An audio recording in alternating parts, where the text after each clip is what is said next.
Mês da família, e nós vamos meditar então sobre a família. Efésios 5, do 21 ao 33, para nossa reflexão nessa manhã. Efésios 5, do 21 ao 33.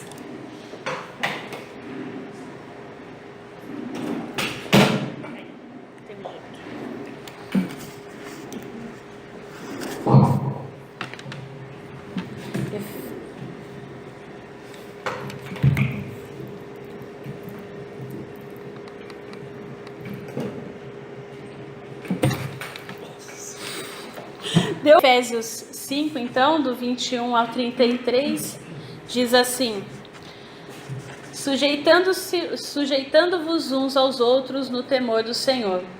As mulheres sejam submissas ao seu próprio marido, como ao Senhor. Porque o marido é o cabeça da mulher, como também Cristo é o cabeça da igreja, sendo este mesmo o salvador do corpo. Como, porém, a igreja está sujeita a Cristo, assim também as mulheres sejam em tudo submissas aos seus maridos, ao seu marido. Maridos, amai vossa mulher, como também Cristo amou a igreja, e a si mesmo se entregou por ela, para que a santificasse, tendo-a purificado por meio da lavagem de água pela palavra, para apresentar-se a si mesmo, igreja gloriosa, sem mácula, sem nem ruga, nem coisa semelhante, porém santa e sem defeito. Assim também os maridos devem amar a sua mulher como ao próprio corpo. Quem ama a esposa, a si mesmo se ama. Porque ninguém jamais odiou a própria carne, antes a alimenta e dela cuida, como também Cristo faz com a igreja. Porque somos membros do seu corpo.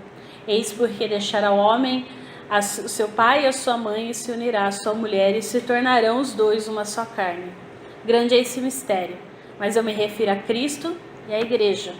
Não obstante, vós, como um de per si, também ame a própria esposa como a si mesmo, e a esposa respeite ao marido. Família feliz. Essa, com certeza, é uma utopia. Mas nem por isso algo falso. Então, se a popular frase acontece nas melhores famílias, faz tanto sentido para nós, mostrando que em todas tem problemas, a gente entender que uma família ser feliz pode ser algo, um sonho. O fato é que, apesar disso, a gente não pode decretar a falência da família, mesmo que seja um sonho. A própria caminhada que as famílias percorreram até aqui, cada uma delas é um ingrediente essencial para a sua transformação, para a sua melhora, para ela ser algo que realmente Deus quer. E mais do que isso, para glorificar o nome de Deus dentro da sua casa, para também abençoar outras famílias e outras pessoas. Dentro de cada casal, dentro de cada família, ainda existe, por mais que a gente ache que não, uma dose de fé, de alegria, de fidelidade. Ou seja, existe um potencial aí para comunicação, para liderança. E a gente vai falar um pouquinho sobre isso, sobre tudo isso hoje. Sobre o que falta no nosso relacionamento, então, para sermos felizes.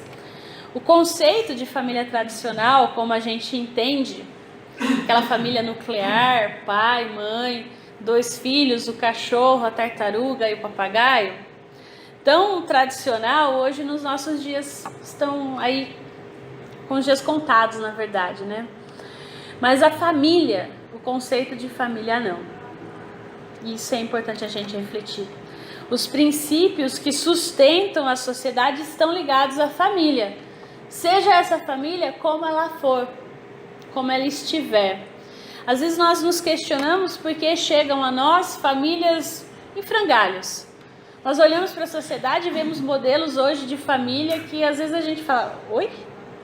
Como é que é isso? Mas a família continua existindo. Ela não é mais aquele modelo tradicional que a gente cresceu idealizando, mas a família existe, ela não deixa de existir, ela vai continuar existindo e ela com certeza é a base do fundamento para todos nós. Seja também a ausência de família. É interessante isso.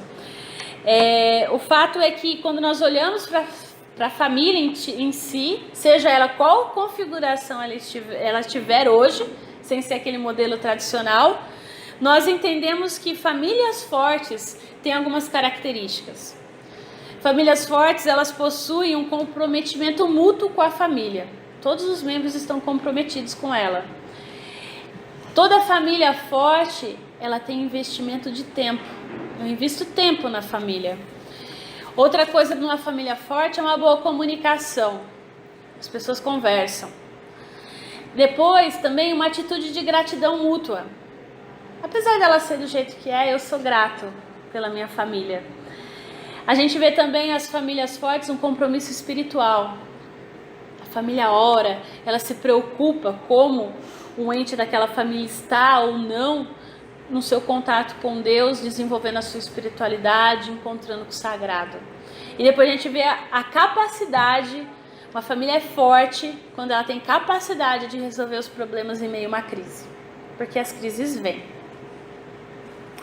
Enfim, tudo isso hoje é feito de uma maneira diferente que as gerações anteriores. Mas muitas famílias estão fazendo, elas estão resolvendo, ou seja, elas estão se mantendo. E aí a gente pode afirmar que família é imprescindível.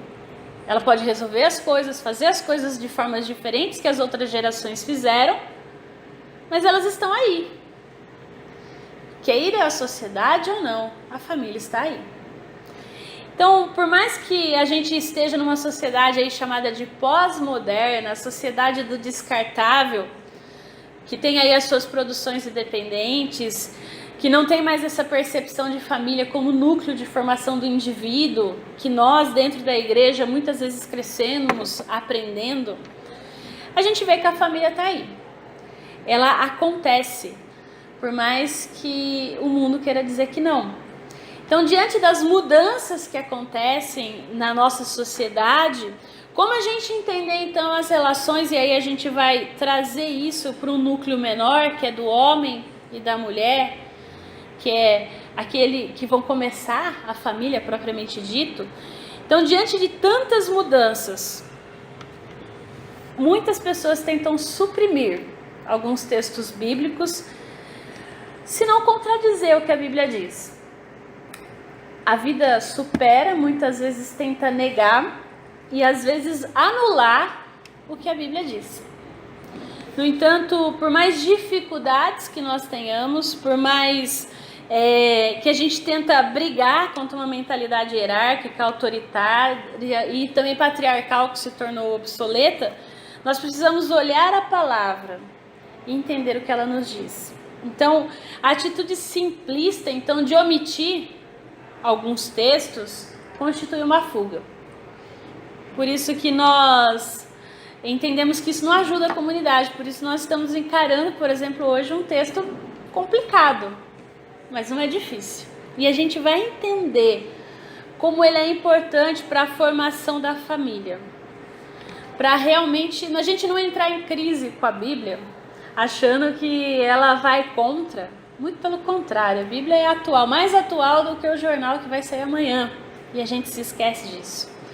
Então a gente precisa realmente encarar novas possibilidades, olhar para a palavra de Deus e refletir sobre isso para que isso abra as portas e não feche.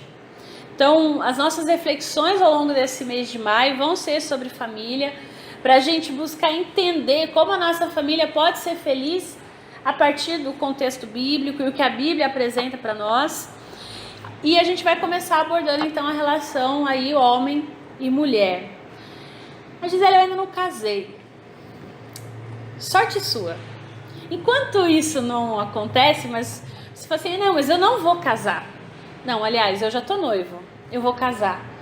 Então, que você possa olhar a nossa reflexão essa manhã e pensar e almejar o tipo de relacionamento que você quer com a sua esposa, com o seu esposo, ou quando você for encontrar uma namorada e pensar nisso.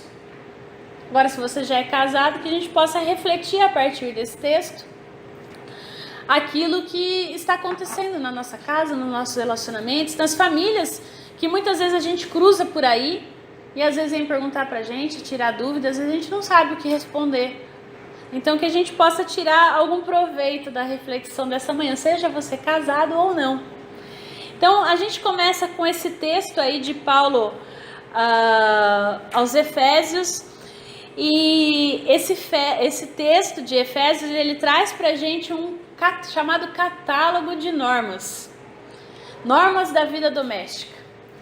E desde Aristóteles, lá no século IV a.C., a ética grega, ela trazia vários catálogos de normas de vivência. E é interessante porque ele vai tratar várias relações domésticas, segundo um modelo familiar. Então ele vai falar aqui de esposo e esposa, vai falar depois, na continuidade, de pais e filhos, ele vai falar de senhor e escravos. O interessante é que a gente pode olhar aqui então, como ele quer ensinar essa comunidade sobre o cabeça da casa, a governar a sua família, a governar seus escravos, a governar os seus filhos. E abordando tais regras, não só Paulo, como também Pedro vai ter mais na carta dele também um catálogo de regras aí que a gente chama de normas. Ele vai falar sobre as questões então concernentes à família. E Paulo vem desafiar aquela comunidade a que essas relações deveriam imitar Cristo. Então, ao falar da integridade de homens e mulheres da comunidade cristã, abordando o batismo, porque ele fala isso sobre o batismo, ele vai mostrar que diante disso, aquela comunidade assumiu uma nova atitude de vida em conformidade com a vontade de Deus. Então, ele vem trazer aí as recomendações para os filhos da luz. Se a gente pegar um catálogo grego da época e comparar com Efésios, nós vamos ver que o que Paulo escreve para os Efésios é algo extremamente novo, impactante e surpreendente para o seu tempo. Talvez a gente hoje olhe e possa achar retrógrado, mas para aquela época era muito contemporâneo.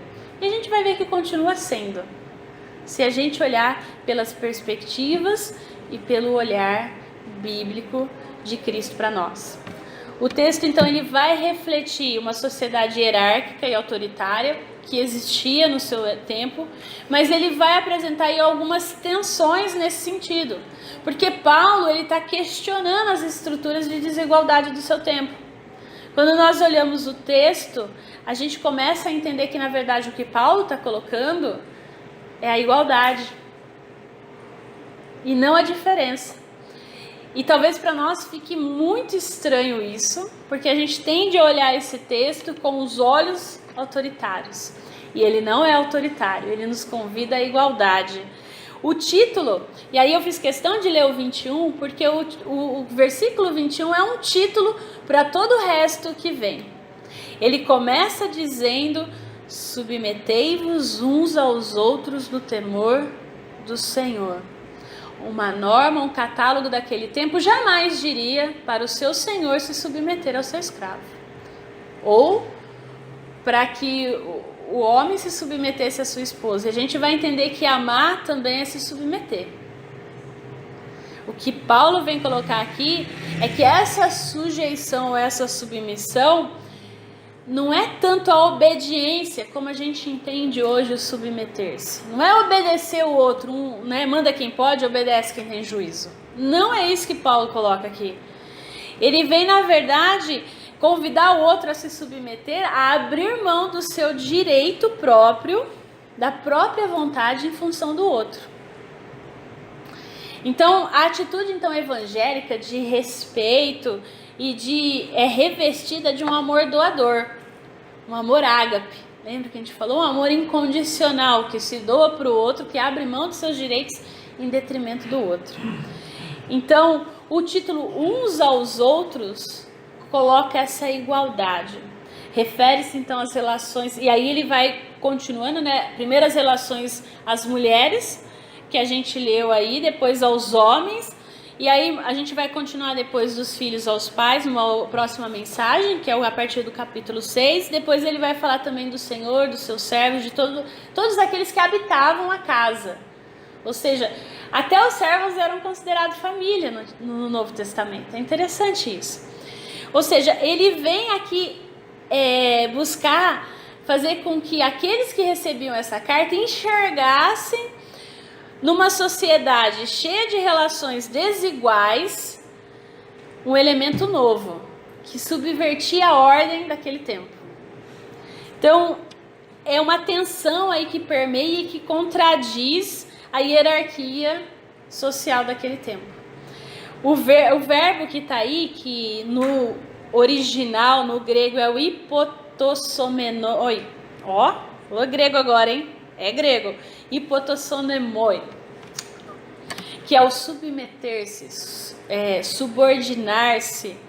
Indica aí um ajustamento, é uma tensão de liberdade e um compromisso de amor ágape nas relações humanas. É um desafio, na verdade, que Paulo está fazendo a quem recebe a sua carta. Então, para ilustrar essa relação homem-mulher, a carta ela vale-se do exemplo de Cristo. Ele vem falar que é Cristo aquele a quem se deve imitar nas relações humanas. Isso é surpreendente. A gente vê então que a cristologia, ela sempre tem o ponto de partida na eclesiologia, ou seja, no ser igreja, e também na vida ética, ou seja, fora da igreja. Então, Cristo vem primeiro. É Ele quem modela as nossas atitudes onde nós estivermos, seja na igreja, seja fora dela. É isso que Paulo vem dizer. Então, quando ele fala das mulheres e dos homens, aí ele recorre ao modo de agir de Jesus. Então, se a gente considerar que a marca registrada de Jesus foi o amor-serviço, a gente vai entender que a gente não pode fugir, então, do reconhecimento e de uma proposta sócio-humana. Ou seja, de que na vida em comunidade, na vida conjugal, num ao outro, o amor é o referencial. Se a gente parte desse pressuposto, a gente vai entender muito bem. Agora, se a gente partir do pressuposto, sem o amor ágape, a gente vai ter um amor egocêntrico, segundo o qual realmente nós vamos pensar só na gente e não no outro. E o que a palavra nos coloca sempre como amor é o amor ágape. Então, existe uma mútua dependência nas relações aí, então, entre Cristo e a igreja, que ele coloca, depois o homem e a mulher. Então, ele sempre vai colocar que um depende do essa interdependência. Igreja e Cristo, mulher e homem. Então, existe um compromisso relacional. Então, se Cristo for aqui entendido e vivenciado como um rei poderoso e autoritário, a igreja ela vai reproduzir essa vivência no seu dia a dia. A casa vai reproduzir essa vivência no seu dia a dia. E o mesmo vale no contrário. Ou seja, se nós entendermos então que Cristo é aquele que deixou a sua glória, que se esvaziou na cruz e tomou uma coroa de espinhos, a vida em comunidade vai ser diferente, é uma vida de serviço, de esvaziar-se, de realmente se deixar levar pelo amor, pela graça, pela promoção à justiça, à fraternidade na comunidade, consequentemente na família. Então, a gente pode ver que, na verdade, tudo depende da forma como a gente enxerga Cristo.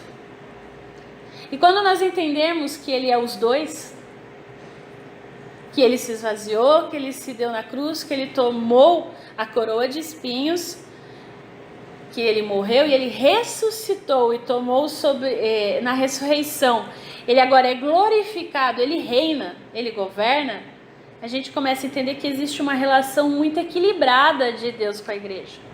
Não tem como a gente deixar, porque às vezes a gente toma mais um Jesus, toma mais outro, e aí a gente acaba sendo assim, né? Ou a gente é muito autoritário, ou a gente é muito gracioso, tá tudo liberado. O que a gente tem que entender é que o nosso Deus, ele veio para servir. E hoje ele reina em autoridade e poder. Então o que a gente tem aqui é uma igualdade, é uma equiparação das forças. Então a proposta do Novo Testamento é mostrar que quando a gente busca nas nossas relações a vivência diária, a gente entende que existe equilíbrio. Existe a hora para exercer autoridade e existe a hora para amar. Isso é interessante. No século I, quando essa carta aqui foi escrita, obviamente as condições eram muito diferentes das de hoje, se não piores ainda, no que diz respeito à questão de autoridade, de domínio, de poder. Não existia essa visão do serviço, do amor sacrificial que se dá pelo outro. A gente muitas vezes só entendia-se um Deus que castiga, mas na verdade o que a gente vê quando nós estudamos a Bíblia é um Deus que corrige e castiga é quem ama. Nunca, e a quem conhece a sua palavra, nunca aquele que não conhece, nunca aquele que não sabe o que é. Então, Paulo, ele sumariza, digamos assim, o que ele fala no verso 22 e 23 e 24. Porque ele vai dizer que a igreja está sujeita a Cristo, como também as mulheres estariam sujeitas a seu marido. A submissão da igreja a Cristo, ela é voluntária, ela é devotada, ela é sincera e ela é entusiasta. Ou seja, ela é motivada não por convicção, mas por inteligência e amor. Porque a palavra diz que nós amamos porque Ele nos amou primeiro. Que o mesmo seja a realidade com referência à submissão entre as pessoas, as esposas e o marido. Entenda-se que o esposo, ele, mesmo se ele exigir da esposa algo que é contrário aos princípios morais e espirituais de Deus, essa submissão ela é errônea. Ela não tem como ela existir. Porque a própria palavra nos orienta lá em Atos 5:29 que antes importa obedecer a Deus que os homens. Ou seja, se o homem exige algo da esposa que não agrada a Deus, ele está errado. E aí entenda-se que ela não é obrigada a essa submissão. É interessante isso, porque a admoestação que ele faz aqui relativa aos esposos vem na sequência e ela é muito mais forte e ela é muito mais enfática e incisiva em relação ao homem do que a mulher. Porque a gente costuma ler só o primeiro versículo e esquece de ler o resto. Ele diz: maridos, amai vossas mulheres, como também Cristo amou a igreja e a si mesmo se entregou por ela. O amor requerido, aqui, eu costumo dizer que é mais difícil amar do que submeter-se. Porque o amor requerido aqui, ele é cimentado, ele é íntegro, ele é inteligente, ele é determinado. É um amor no qual a personalidade toda da pessoa, não apenas as suas emoções, como a gente costuma achar, mas também a sua mente e a sua vontade estão devotados àquela pessoa. Um amor espontâneo, abnegado, que se compara ao amor do próprio Cristo pela igreja, por meio do qual a si mesmo se deu pela igreja. Então, quando a gente fala a paixão de Cristo, é algo muito forte. A gente viu na Páscoa, viu na Quaresma, falando muito sobre isso. A gente viu o quanto custou a cruz para Cristo, o quanto foi importante para nós. Então, quando um esposo crente ama dessa maneira a sua esposa, a obediência por parte da esposa é fácil. Não tem dificuldade em se submeter. Ao contrário, é prazeroso. Porque ele a trata como Cristo trata a sua igreja. Cristo amou a igreja e a si mesmo se entregou por ela. Para que ela seja santa e pura. A lavagem que Paulo fala aqui faz referência às águas do batismo, como eu já comentei. E aí a gente entende então o batismo como uma expressão externa de uma graça interna, daquilo que já aconteceu no nosso interior, da ação salvadora de Cristo por nós. Não é o rito do batismo que salva, mas ele vai falar que é a lavagem de água em conexão com a palavra falada.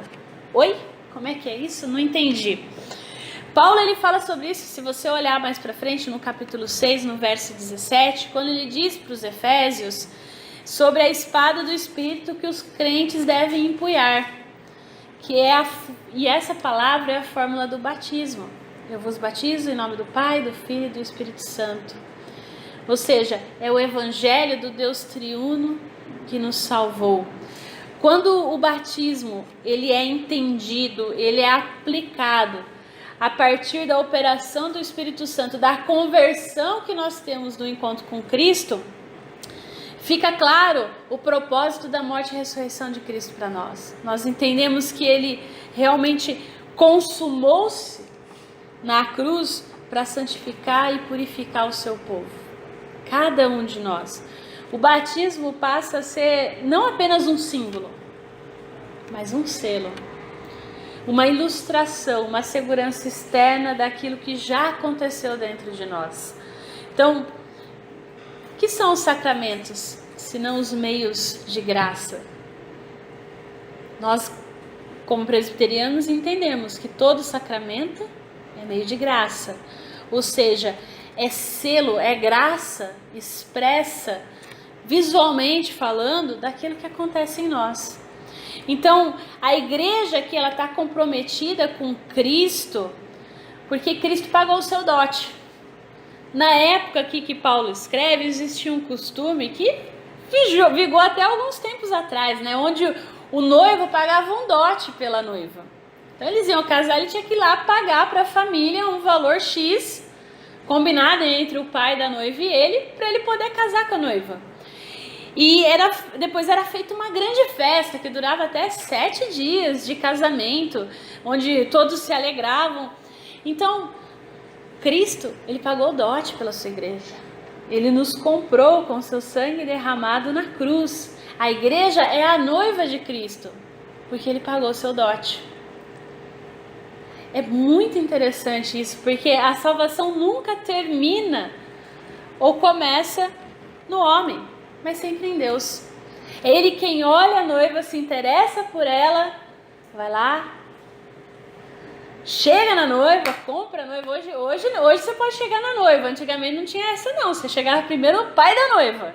Se ele autorizasse, aí você poderia falar um oi para a noiva. Beijo só depois do casamento.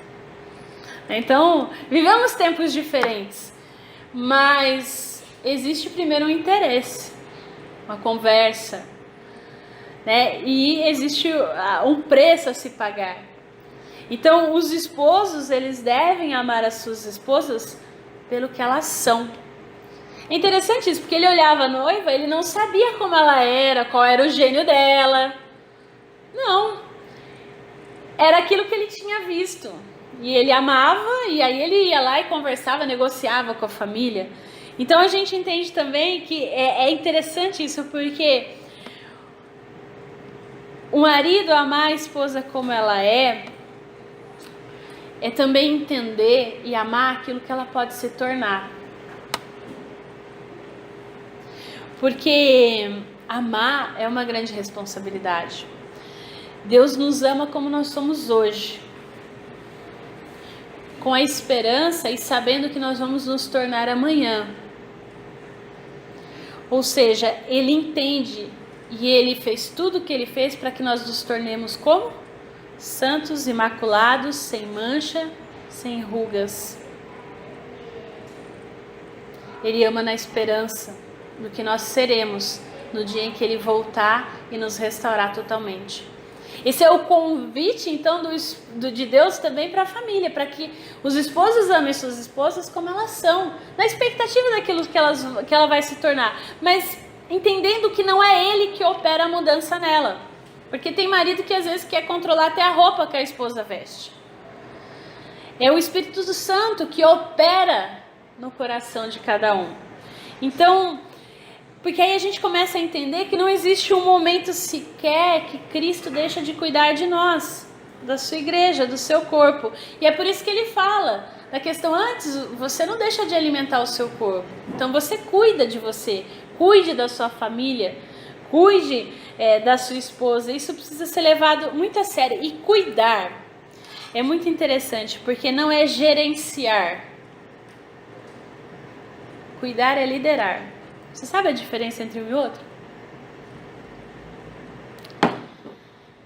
A gente gerencia coisas e situações e a gente lidera pessoas. A submissão, ela pode ser traduzida como respeito pelo outro, pelo limite da habilidade que o outro já adquiriu de quem ele é até aqui. Liderança dá pra gente segurança, traça limites, gera cumplicidade, mesmo que não seja fácil em algumas etapas da vida. Quando a habilidade de liderar é comprometida e o homem passa a gerenciar, ele começa a usar poder. Ou seja, usar poder, e aí a gente vai trazer lá da sociologia Max Weber, ele vai dizer que poder é a faculdade de forçar ou coagir alguém a fazer a sua vontade, por causa da sua imposição ou força, mesmo que a pessoa preferisse não fazer. Então, tem muito marido querendo gerenciar a esposa, querendo usar de poder sobre a sua esposa. Isso não é liderar. Isso é gerenciar. Trata a pessoa como se fosse um negócio. 2 mais 2 igual a 4, tem que dar lucro no final do mês. Sua esposa é uma pessoa. Ela não é um negócio.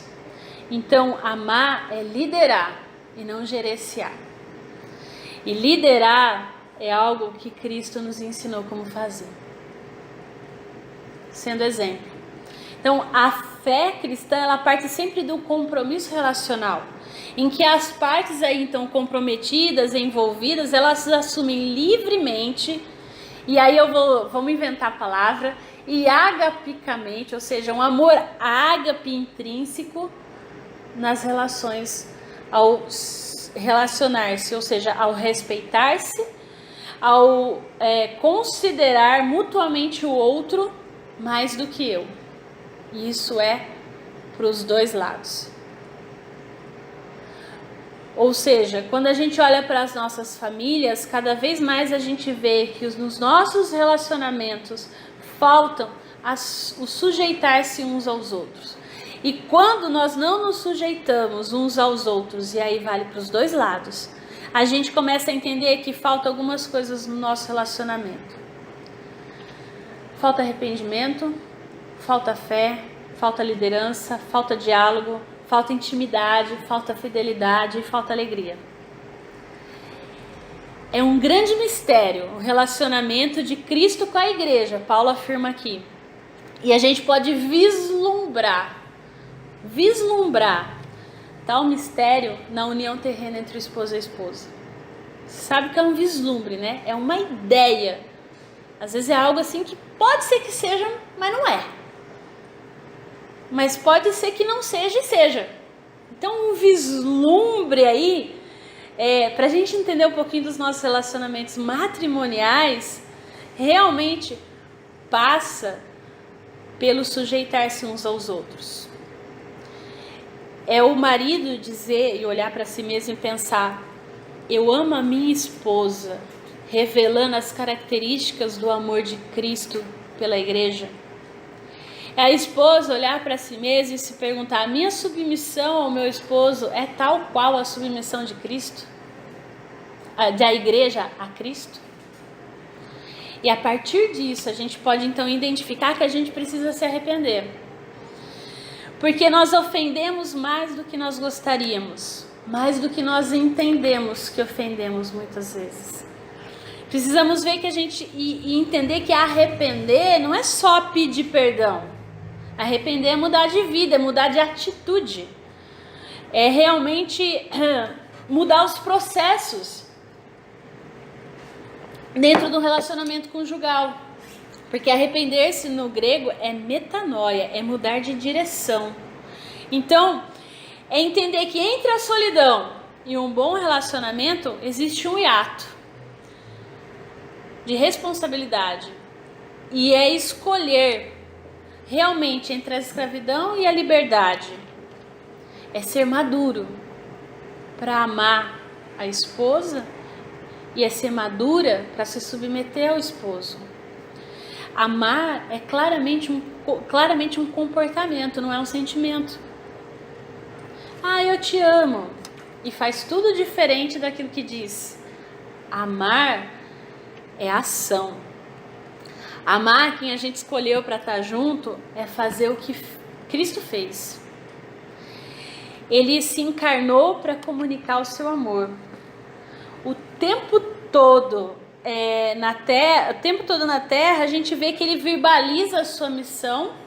Ele vai falando da hora dele que vai chegar e vai falando do evangelho da verdade.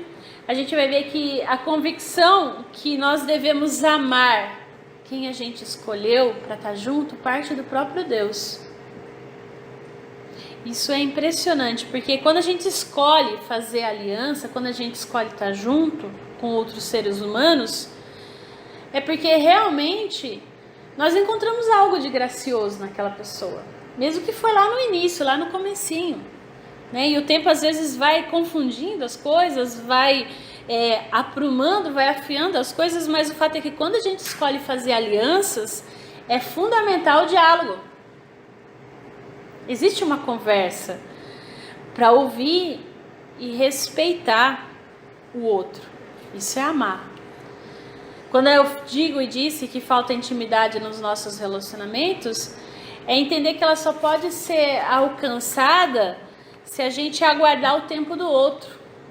Às vezes a gente precisa se desacelerar no relacionamento. Às vezes a gente precisa dar uma acelerada.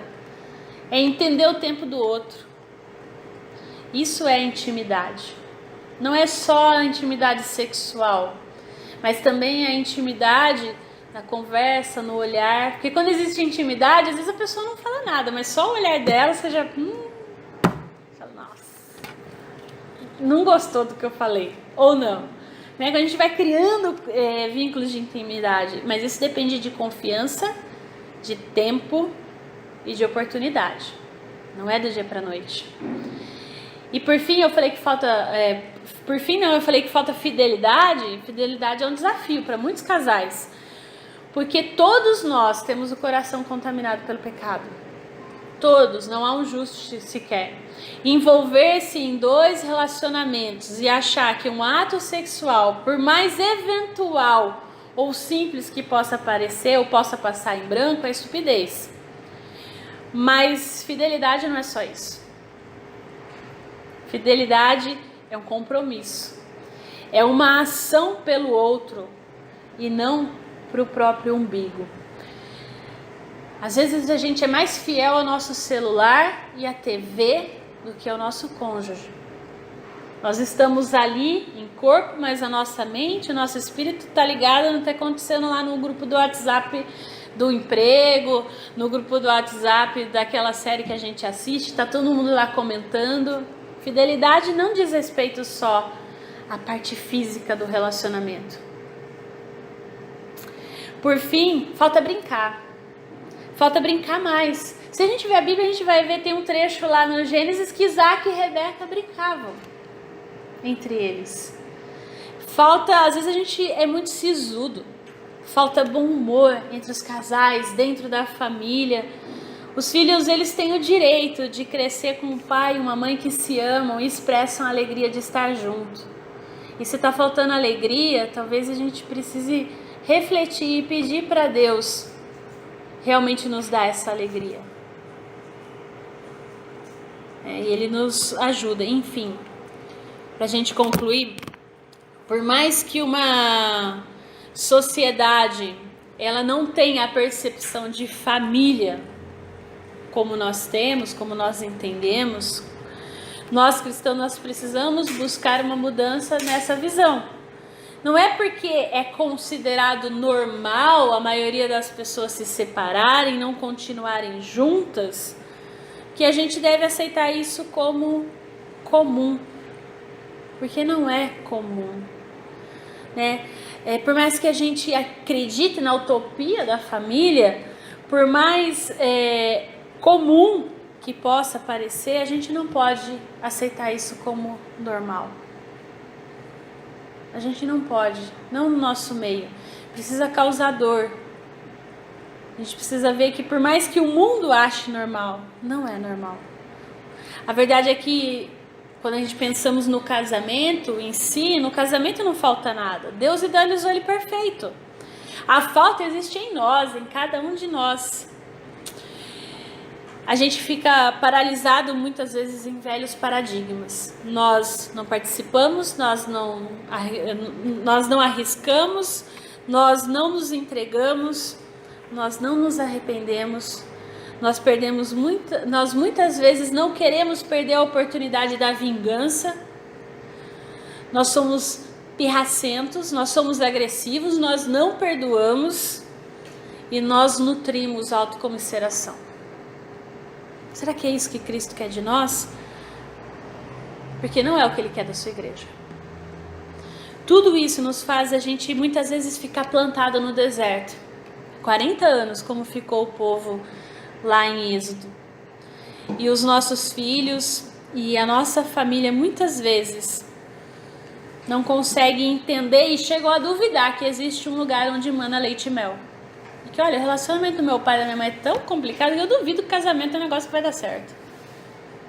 Então é tempo da gente abrir espaço para a gente realmente entender, se submeter, entender o que falta no nosso relacionamento, porque eu falei várias coisas, talvez não são todas que estão faltando no seu relacionamento, espero que não, mas talvez sejam algumas delas.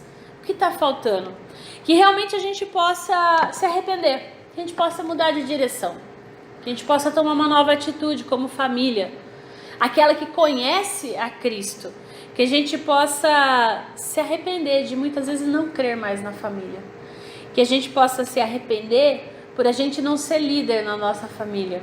Que realmente a gente possa se arrepender de exigir tanto do outro.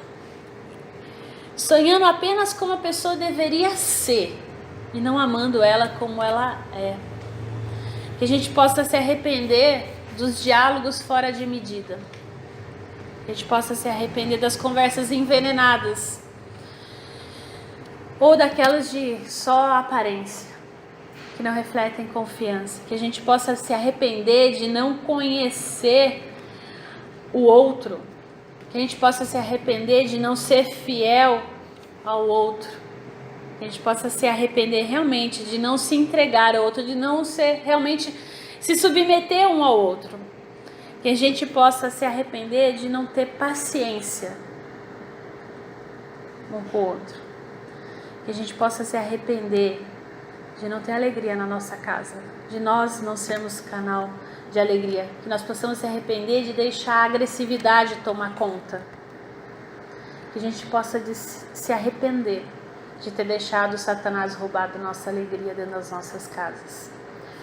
Esposas, que a gente possa se arrepender da falta de sujeição, a falta de respeito com o outro.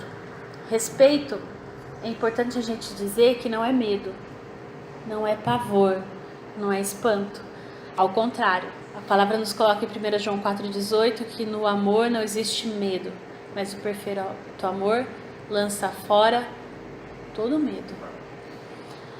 Que a gente possa realmente se submeter de forma voluntária, devotada, sincera, entusiasta, porque o nosso marido é a cópia de Cristo na nossa casa.